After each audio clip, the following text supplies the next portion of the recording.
తన కుమారుణ్ణి మంత్రి సవిత అనుచరులే చంపారని శ్రీ సత్యసాయి జిల్లా పరిగిలో అనుమానాస్పద స్థితిలో చనిపోయిన యువకుని సునీల్ తల్లి లక్ష్మీదేవి ఆరోపించారు.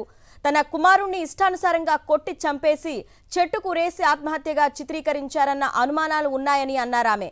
పరిగికి చెందిన లక్ష్మీదేవి నారాయణప్ప దంపతుల కుమారుడు సునీల్ నెల నుంచి ఓ పరిశ్రమలో పనిచేస్తున్నాడు. శుక్రవారం ఉదయం ఫ్యాక్టరీ గేట్ ఎదురుగా ఉన్న వేప చెట్టుకు ఉరివేసుకొని వేలాడుతున్న స్థితిలో సునీల్ మృతదేహం కనిపించింది. గమనించిన స్థానికులు పరిగి పోలీసులకు సమాచారం ఇచ్చారు. మృతుడి తండ్రి నారాయణప్ప ఫిర్యాదు ఆధారంగా కేసు నమోదు చేశారు పోలీసులు. రొద్దం మండలంలోని ఓ గ్రామానికి చెందిన మహిళను సునీల్ వేధించేవాడని, ఈ విషయంగా అతన్ని మహిళ బంధువులు మందలించారని, దీన్ని సునీల్ అవమానంగా భావించి ఆత్మహత్య చేసుకున్నాడని పరిగి పోలీస్ స్టేషన్ ఎస్ఐ చెప్పారు.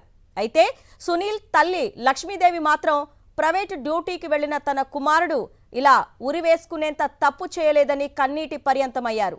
మంత్రి అనుచరులు తమ ఇంటి వద్దకొచ్చి తన కుమారుణ్ణి మందలించారని, ఆ తర్వాత ఇష్టానుసారం కొట్టారని ఆమె తెలిపారు.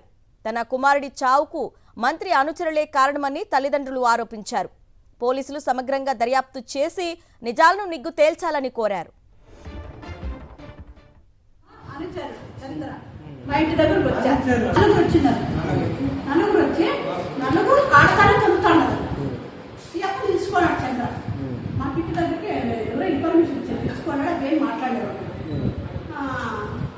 వాళ్ళే చంపి ఊరేసినారు.